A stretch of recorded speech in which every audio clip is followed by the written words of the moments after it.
Boa noite, pessoal. Sejam bem-vindos e bem-vindas a mais um encontro aqui no SEI Campinas, no nosso Devaneios no Café.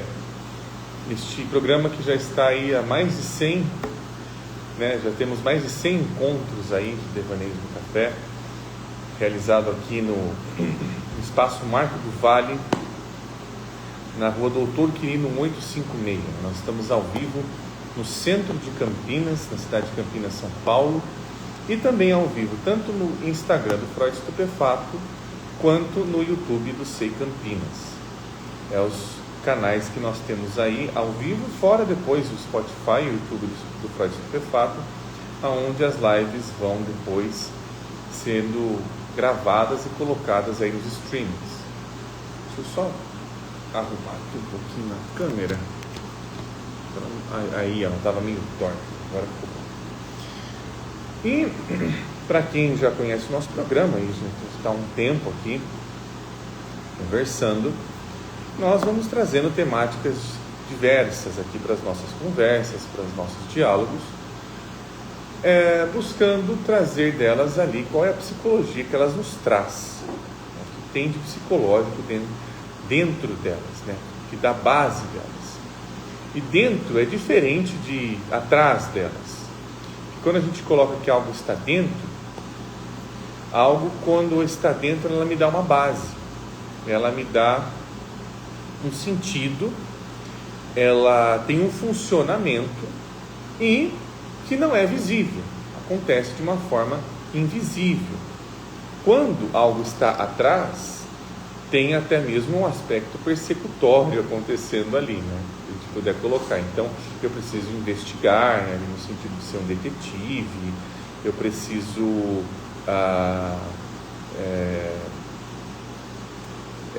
tem alguma coisa ali me perseguindo, tá olhando para as minhas costas. E isso tem todo um sentido, eu estou trazendo essa imagem, porque como nós vamos trazer hoje de volta aqui a metáfora e a cultura e a psicologia e a imaginação da alimentação, nós estamos falando sobre a interioridade, aquilo que vai sendo introjetado, aquilo que vai sendo colocado para dentro de nós, e não para trás de nós, e não para fora, até que a própria metáfora da interiorização envolve uma exteriorização, algo que vai ser devolvido para o mundo, mas a sua imaginação primeira é daquilo que vai ser recebido, vai ser colocado para dentro. E aí muda a psicologia, muda as concepções, mudam as imagens da maneira qual elas estão sendo vistas. Então,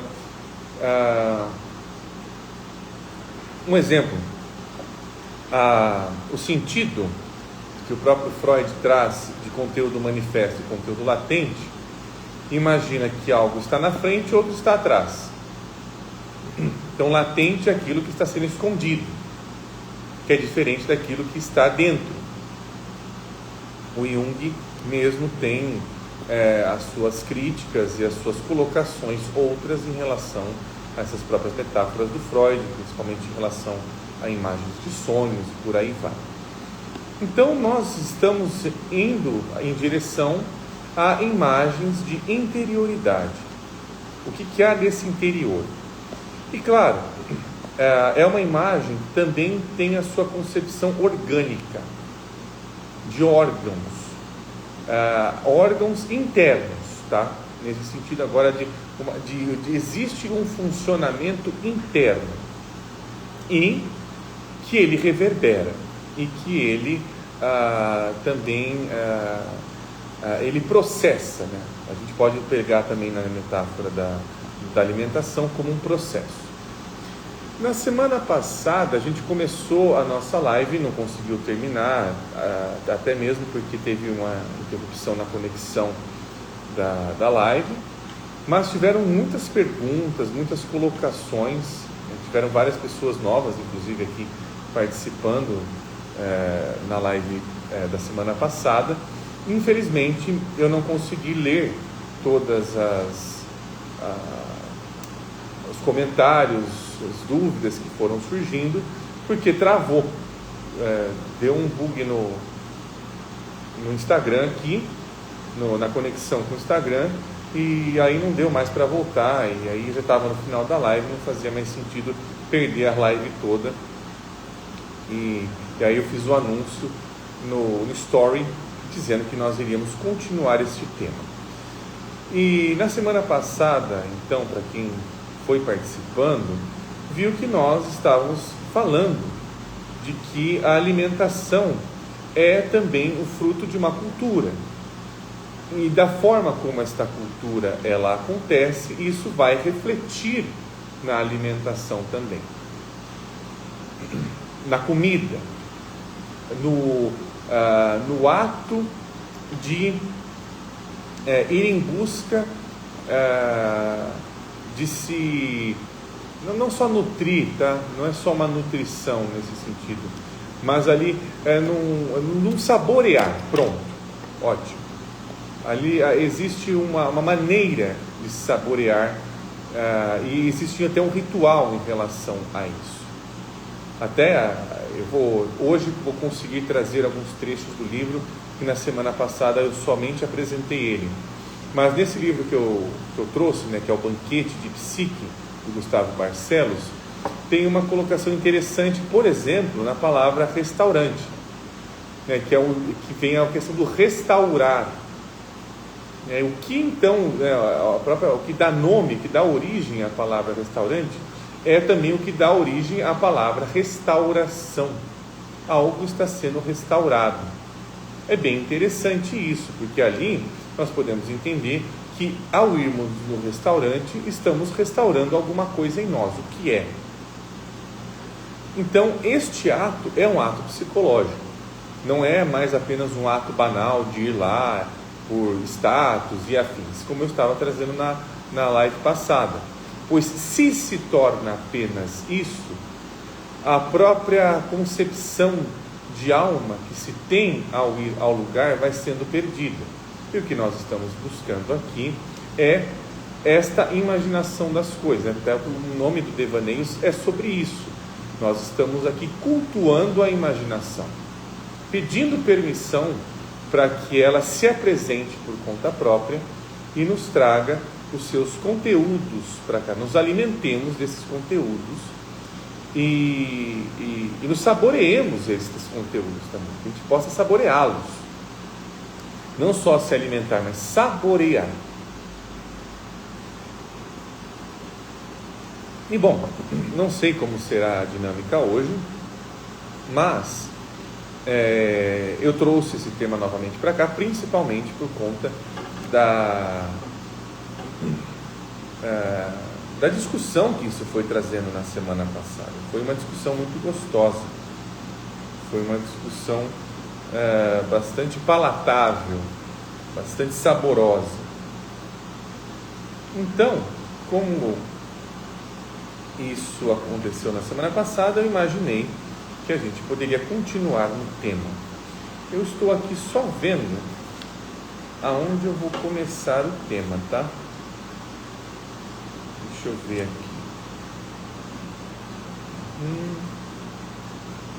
Deixa eu ver que eu tinha marcado uma página aqui. Eu acho que é mais para cá. Então eu vou só trazer alguns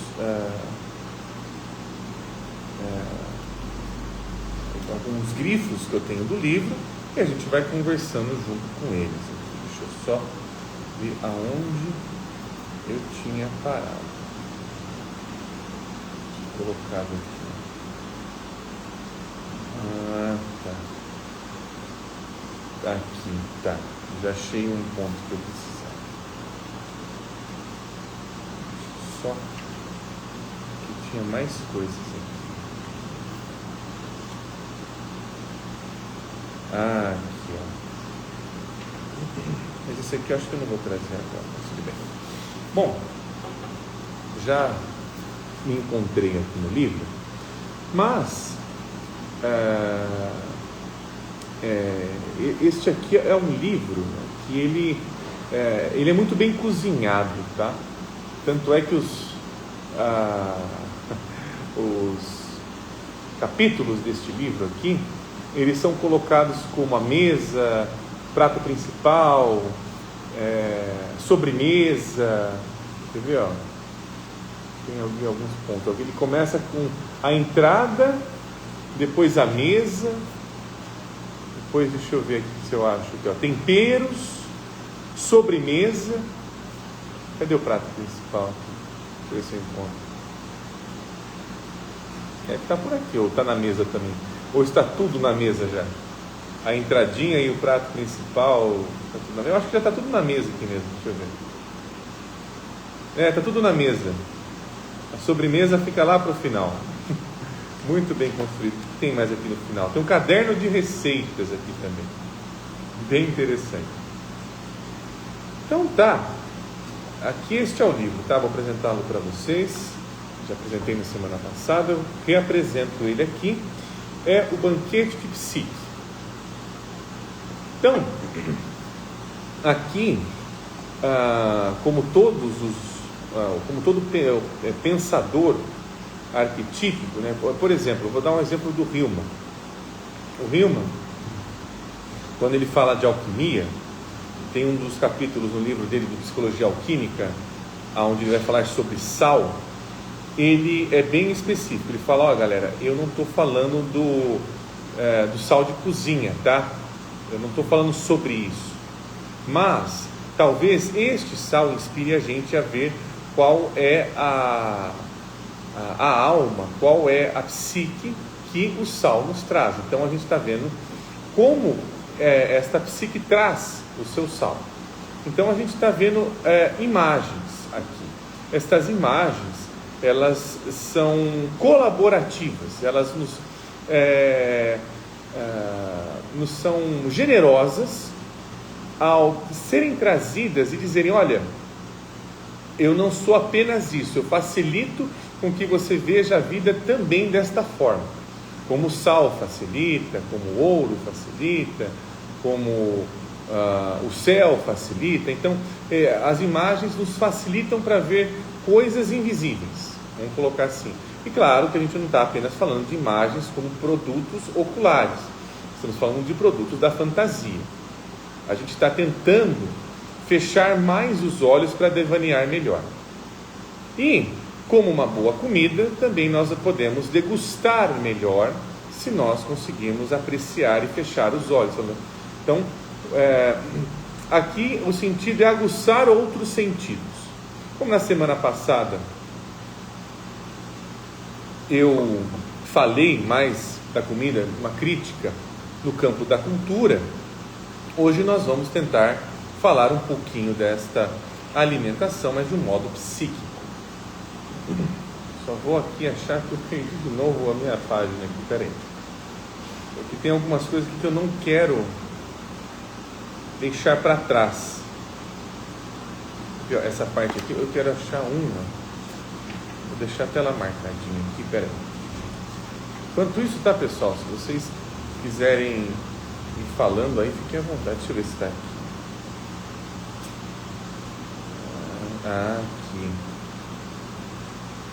Aqui, ó, um ponto interessante desse livro, como diversos livros, tanto do Barcelos quanto do Hillman, é que, olha que interessante isso aqui, eu gosto bastante desse tipo de escrita. Ele vai falando de uma coisa comum, né, sei lá, da cozinha, do estômago, da boca, né, sei lá, do hambúrguer, do McDonald's, seja o que for.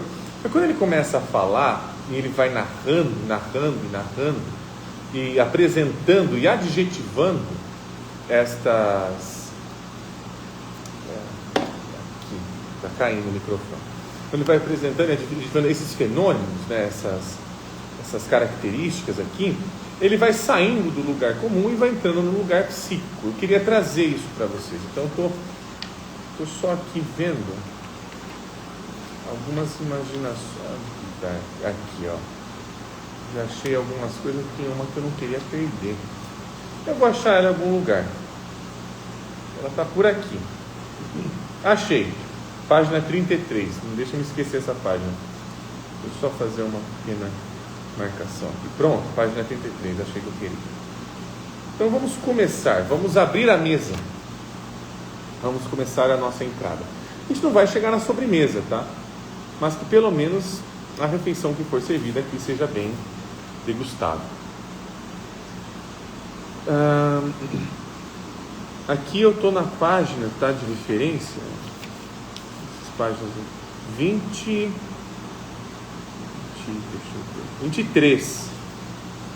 É isso, é 23, isso mesmo. Na tradição da psicologia arquetípica, alma e comida já se encontram entrelaçadas em níveis muito profundos. Fazer comida é um modo de cultivar a alma. Cultivar a alma é cozinhar o cru de nossas experiências de vida. Então, bom, queria iniciar com esta última frase do livro, né? Essa última frase que eu li agora do livro, né, no caso. E aqui é interessante, aqui ele já começa a dizer da cultura da alma, que a cultura da alma passa pela cozinha. É na cozinha que a gente vai pegar o que foi dado e transformá-lo. A gente vai transformar as nossas experiências em algo mais saboroso. É para isso que nós vamos até a cozinha. É para isso que nós fazemos comida. Por isso que eu queria trazer alguns pontos, para quem perdeu a live da semana passada, seria interessante ir, porque a gente discutiu um pouquinho sobre essa perda, na verdade, dessa identidade e dessa confluência com a comida, de prepará-la, de conduzi-la, de sair do seu estado cru para o seu estado mais elaborado ali, do cozido, de cozer, de trazer ali sabor a este cru. Então, aqui a gente está cultivando alma. E claro, a gente não está colocando, mas sushi é cru. Calma, não é bem por aí. A gente está colocando isso como metáfora, tá? A gente vai ficar... Mas mesmo a própria alimentação crua, né? Quem come sushi? Eu adoro sushi. Ela ainda tem um preparo. Ela é preparada. Tem até um chefe japonês que ele fala o corte da carne ali do peixe, ele interfere diretamente no gosto. Ele não muda o gosto, mas interfere no gosto. Isso é um preparo, tá? Então, até mesmo nesse ponto, há um preparo, há alma ali. E é isso que a gente vai fazer, pegar as nossas experiências cruas, do jeito que elas foram dadas, e a gente vai levar e vai tirar sabor delas. O que nós estamos falando aqui? Da metáfora também da análise. A análise é uma cozinha nesse sentido. Ela cuida, ela vai pegar isso e trazer a imaginação. Ela vai devolver a imaginação. Quem vai cozinhar as nossas experiências é a alma. A gente tem que colocar a alma para cozinhar ali. Aqui tem um comentário já, beleza? Morfeu dormir com alma. Cozinhar é alquimia purinha. Experimentar amassar um pão quando está com uma angústia, as mãos trabalham, a alma vai falando. É porque aí você não está só amassando o pão, né? Você está também cuidando e preparando a sua angústia, por assim dizer. Ela está junto com o pão. Se eu posso colocá-la, se eu posso concretizá-la na massa do pão, aí eu vou conseguir me alimentar melhor disso que está me angustiando também. Isso está cru, né? A gente pode pensar que quando eu estou amassando o pão, ele ainda não está pronto, ele está cru, ele precisa ser preparado. Ali tem alma. A gente vai fazer exatamente isso, é alquimia mesmo. Um belo comentário aqui. E continuando, vamos entrar na cozinha com alma. Página 29. Logo mais vamos entrar na página 33 que eu tinha colocado aqui. Como então Desculpa, só tomar uma aguinha. Como então as metáforas da alimentação, da digestão e da comida podem nos ajudar a vislumbrar e guiar nossos processos de cuidado e cultivo com a alma? Sonhos doces, verdades amargas, realidades salgadas, relações apimentadas, situações picantes, compõem a psicologia da alimentação antes que se instalem os transtornos alimentares propriamente ditos. Caminhamos, talvez, mais aqui do que com outros temas, numa tênue linha entre a metáfora significativa e libertadora e a concretude literal e aprisionante. Olha que interessante aqui. Aqui, o Barcelos ele está devolvendo a alma aqui. Ele está dizendo o seguinte: o cru é o literal. Quando as coisas são tomadas de uma forma muito literal, a gente consome elas de uma forma literal, é isso que intoxica a nossa alma. E ao intoxicar a nossa alma, é daí que surgem, é daí que vai acontecer os transtornos, é daí que a alma sofre. Com o cru, quando ela só se alimenta de coisas cruas, ou seja, é um sonho, mas sem qualidade. Ponto. É uma verdade, mas sem qualidade. Aqui ele está trazendo as qualidades aqui numa metáfora degustativa. Sonhos doces, verdades amargas, realidades salgadas e por aí vai. Ou seja, existem outros tipos de realidades, existem outros tipos de sonhos, sonhos amargos também. Então, nós estamos passeando pelo palato. E quando estamos passeando pelo palato, estamos passeando pelo saber, pelo sabor. A gente trouxe na live passada que sabor e saber compartilham a mesma mesa, pertencem à mesma mesa, estão degustando juntos os mesmos pratos que estão sendo servidos ali. Então, a gente busca a alma para sair do aprisionamento, da indigestão, da concretude literal. É este tipo de concretude que faz com que as coisas tornem-se pesadas demais para serem digeridas. E quando as coisas estão pesadas demais para serem digeridas, o que se é imaginado é que a única possibilidade disso é que eu tenho que excluir, eu tenho que tirar isto de mim e me proteger disso. Ou seja, eu não posso mais me alimentar desse tipo de situação.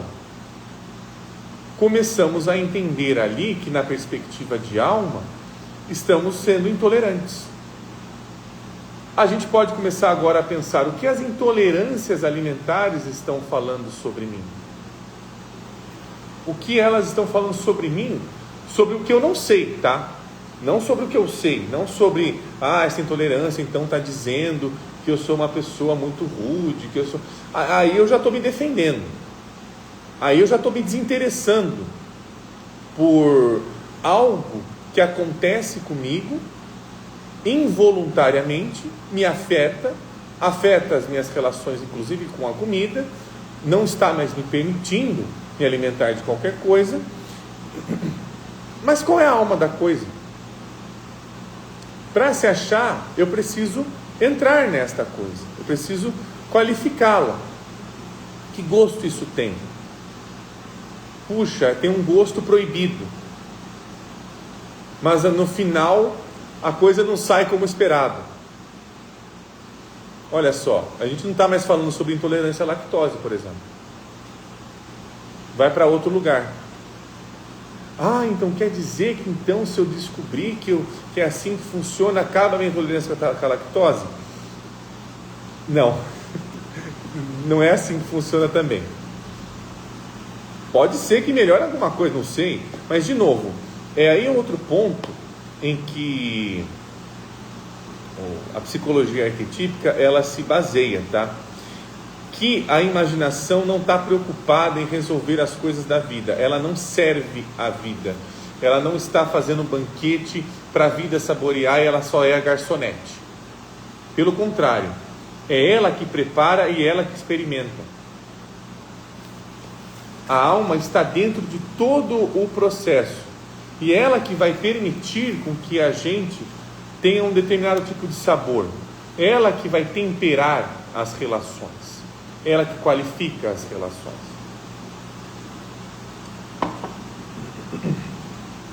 E olha que interessante aqui, deixa eu ver. Aqui eu vou entrar na metáfora, aqui eu vou ler algumas coisinhas. Talvez, deixa eu ver.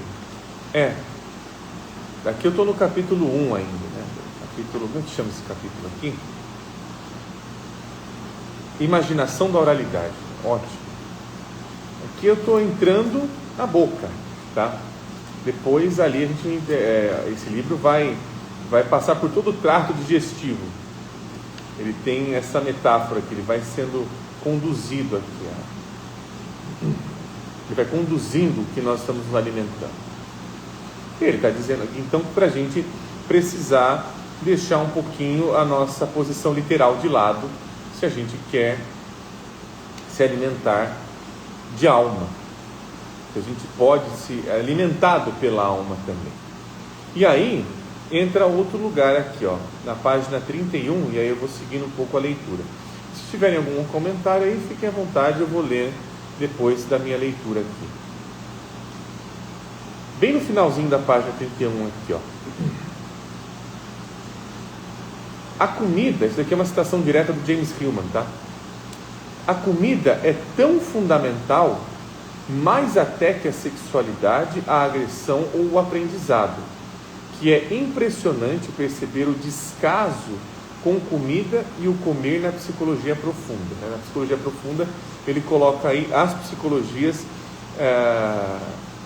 psicanálise, né, que vão falando sobre inconsciente, que elas não se preocuparam tanto em ver a metáfora da comida. Então aqui o Barcelos está dizendo qual que é a sua necessidade de trazer e falar sobre alimentação.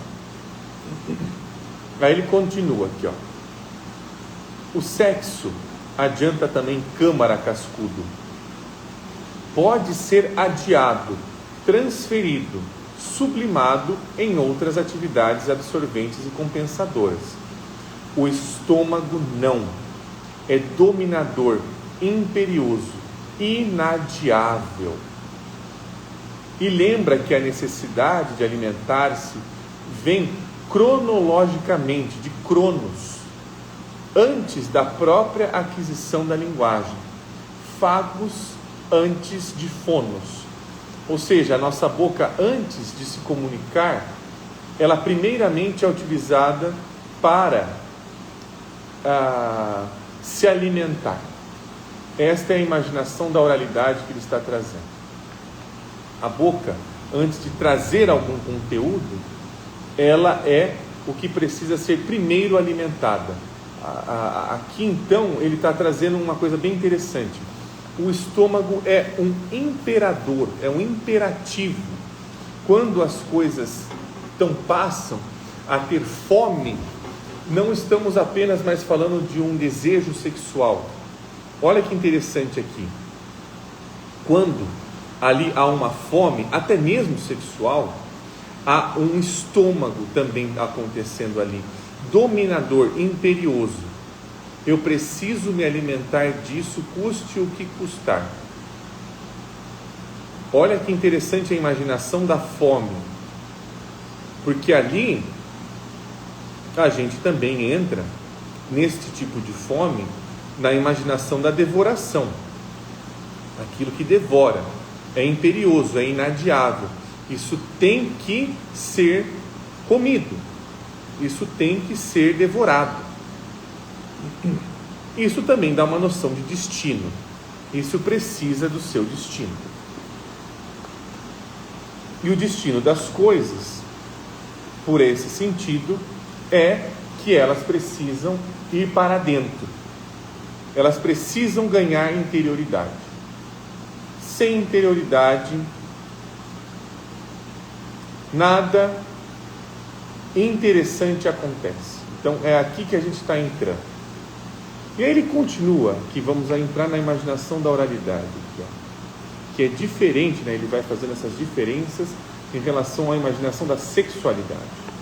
Aqui estamos no imperativo maior, nós estamos uma oitava a mais aqui. Deixa eu ver se essa parte aqui é interessante também. Essa parte é interessante, deixa eu só ver onde ela começa. A gente tem tempo ainda, tem tempinho. É que eu não quero perder alguns grifos meus aqui. É claro, a gente está aqui no Devaneios, é só uma apresentação do tema. Mas tem algumas coisas que eu acho muito interessantes serem trazidas hoje para cá. Então, vai dar tempo, sim. Onde que eu tenho marcado aqui, termina na página 37. Então eu consigo ler esse parágrafo todo aqui. Página 32, último parágrafo. Ventre sexual e ventre digestivo entram inúmeras vezes em simbiose prazerosa. De fato, eles se tocam. Desde Freud, sabemos explicitamente que gulodice se encontra ligada à sexualidade. O oral sendo o emblema regressivo do sexual, anota Gilbert Durand, em seu livro célebre As Estruturas Antropológicas do Imaginário. O tubo digestivo aparece como o eixo descendente da libido antes de sua fixação sexual. A fala popular testemunha e denuncia essa aproximação repetidamente, mais significativa entre todas as expressões. Comer é sinônimo de copular em diversas línguas, até as mais suaves, como comer com os olhos, cair de boca, e tantas outras expressões que nem vale a pena aqui mencionar, nascidas de nossas experiências com o ato de alimentar-se. Tem também todas significados não alimentares, colocando-nos diante de apetites e ações sexuais, dos mais vulgares até os mais sofisticados.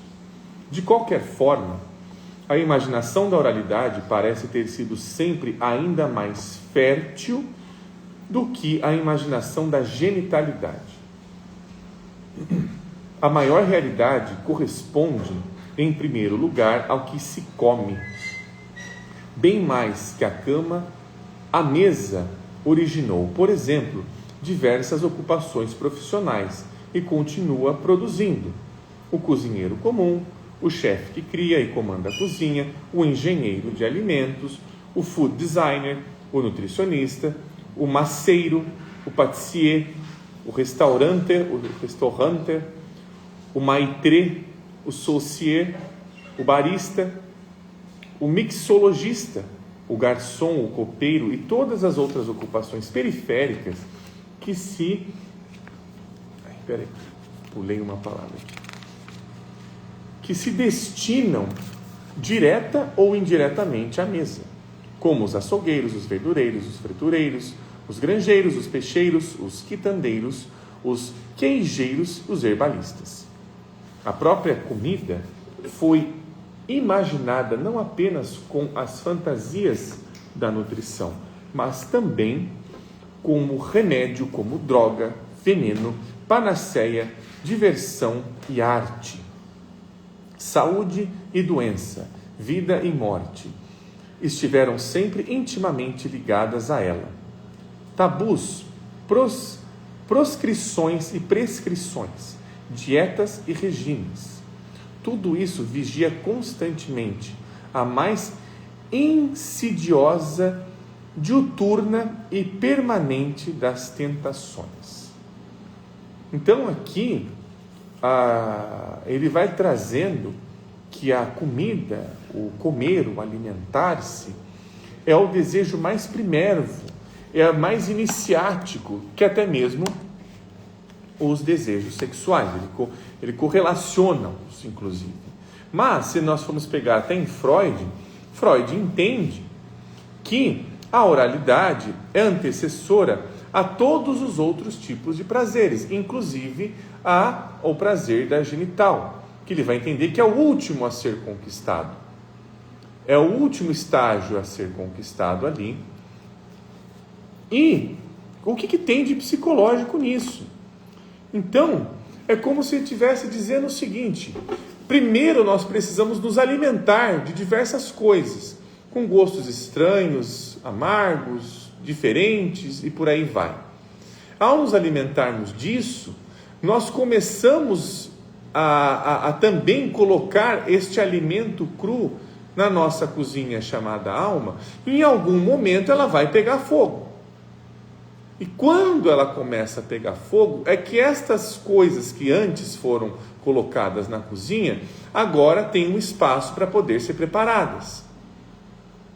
É exatamente quando algo começa a trazer esse desejo sexual junto consigo, é que ali é também um desejo de um preparo. Há um desejo de que isso que afeta a minha imaginação possa começar também a afetar como eu imagino, a maneira que eu imagino.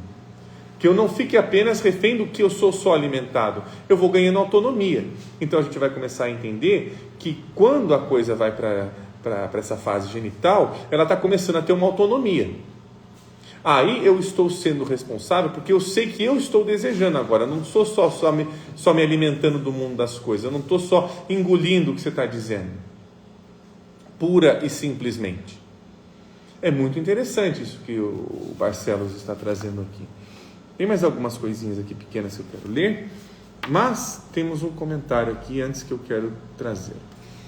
Morfeu dormir com alma. O conhecimento milenar do yoga considera o plexo solar, região do estômago, como o centro energético principal do organismo e da alma. Vai bem de encontro com o que você está falando. Que interessante, eu não sou muito conhecedor, da yoga, apesar de já ter lido alguma coisa ou outra sobre Kundalini, né? O Jung tem seminários sobre, mas eu não tenho muito conhecimento, eu não sabia disso. Achei bem interessante esse plexo solar, ou seja, é bem o que a gente está falando aqui, é o que vai trazer a consciência, né? O sol é aquilo que ilumina, é aquilo que também traz calor para as coisas e para as relações. Então, tem sim muito a ver. E olha só, aqui já chegando ao finzinho, só tenho mais 2 grifos aqui, para a gente aqui fechar a nossa mesa de hoje, no nosso tema. Contudo, comer, propriamente dito, só começa a ser um modo de cultivar a alma, que ele começa a complexificar, olha só que interessante. Só começa a ser um modo de cultivar a alma, como quero entrever aqui, quando se obedece à sua necessidade ritualística intrínseca, sua necessidade cerimonial, a refeição. Aqui, então, há uma diferença qualitativa entre comer e degustar uma refeição. Olha aqui, continuando. A refeição, então, ela é central nesse contexto. E para ela converge tudo o que vimos mencionando. Aqui no capítulo, né, que eu estou resumindo o capítulo. Na refeição partilhada, as crianças aprendem a arte da conversação e adquirem os hábitos que caracterizam a civilização: repartir, ouvir, ceder à vez, administrar diferenças, discutir sem ofensas. Ela é ato cultural e simbólico. É ato psicológico. É soul-making, alimento psíquico, feixe de símbolos e emoções, feixe de mensagens. Com o declínio, então, da refeição caseira, feita com o grupo familiar ou com o grupo de amigos, essencialmente com um ritual de sociabilidade. Então, aqui nós começamos a perceber a diferença de que a refeição é um ato social, é um ato onde todos os que estão envolvidos estão abrindo a boca, estão aprendendo a conviver juntos, com seu tempo e intervalos bem marcados, e com a aceleração do ato de comer no cotidiano da casa, do trabalho, das ruas, o advento da comida rápida, dos fast foods, do lanche, do forno de micro-ondas que aquece o prato de comida de cada um, ajustando-o à necessidade da agenda pessoal, o rito da refeição e mesmo a sua ideia, como tantos outros, vai se perdendo. Olha que interessante aqui. A refeição traz que aqui o alimentar-se não é só colocar coisa na boca. Que o próprio alimento, ele é um ato social, ele é um ato de trazer a mesa. Só é uma mesa se ela tem mais lugares, se ela tem disponibilidade de mais lugares. Senão ela é só um apoio, senão ela é só uma bancada. Aqui nós vemos que na mesa, por exemplo, né, se a gente pode ter uma mesa, a gente pode ter uma relação. A gente pode abrir a boca tanto quanto os outros, porque nós estamos alimentando-os das mesmas coisas, nós estamos compartilhando, convivendo, conversando. Ali o ato da refeição é um ato de também trazer a sensibilidade à boca e aos ouvidos. Tem várias coisas acontecendo, tem várias coisas afetando. E também pensando aqui, o nosso ouvido é talvez o órgão que, talvez não, né? Ele é o órgão que só recebe, mais do que a boca, inclusive. Então, ali nós estamos aprendendo a digerir as coisas que ouvimos dentro da refeição, não só do ato de se alimentar. E aqui ele coloca, né, um dos problemas sociais que a gente estava colocando ali, quando a comida vira apenas um momento de eu como e vou embora, sem socializar. Quando ela só tem este caráter, ela perde a sua essência, ela perde a sua possibilidade de ser digerida de outras formas. Puxa, eu gostei disso aqui, não gostei tanto, é mais salgado, mas eu prefiro salgado, mas eu prefiro um pouco mais apimentado. Então cada um não está falando só sobre comida ali, está falando como se relaciona com o que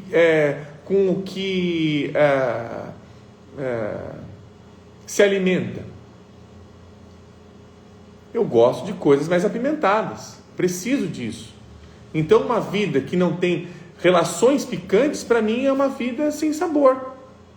É uma vida que não tem tanta graça assim. Então, não, mas eu não gosto tanto, prefiro um pouco mais salgado. Olha aqui que a gente está colocando, sai desse lugar ali de, não, você tem que mudar o seu gosto, porque você tem pressão alta. Não, aqui a gente literalizou a coisa. Já adoeceu a coisa. Ele não está falando disso. Olha que sutileza maravilhosa que está sendo trazida aqui, ó. E para finalizar, o último parágrafo da página 36 e alguns grifos da página 37. Cozinha, lugar da vida comum, das comunhões. Cozinha, lugar de aprender intimidades. A cozinha é íntima da matéria e seus mistérios profundos, seus segredos, lugar das transmutações, da intimidade ativa das operações. Diferente da intimidade mais protegida dos quartos e banheiros, que são intimidades privadas, de sonho a sós, A cozinha, no nível da memória e do desejo, é o sonho da convivência transformadora. Ela é útero, é forno, é fonte, é vaso. Atrai brincadeira, o riso, a fofoca, a intervenção. A cozinha é um centro afetivo da casa, é o coração da casa, evoca um centro criativo. Estar na cozinha é estar dentro de um coração. Cozinha, metáfora da alma. E assim a gente termina hoje o nosso Devaneios na cozinha. Bom, não sei como isso ressoa para vocês, mas é muito gratificante, é muito gostoso estar trazendo este tema aqui. Semana que vem a gente vai trazer um tema novo, aqui um tema interessante, vamos ver como é que vai ter a repercussão aqui. Mas eu acho que a gente começou esse tema de uma forma bastante crítica, né, na semana passada, e hoje a gente está cozinhando, tipo de cozinhar, por querer colocá-lo, se chama na cozinha, para a gente ver como é de uma outra magnitude quando as coisas ganham alma, quando elas são preparadas, quando elas ganham esse sabor outro aqui. Então, muito obrigado aí pela participação de vocês, pessoal que está aqui na nossa live ao vivo, pessoal que está assistindo ela gravada, e nos vemos semana que vem aí no nosso próximo Devaneios do Café. Até lá, pessoal. Tchau, tchau.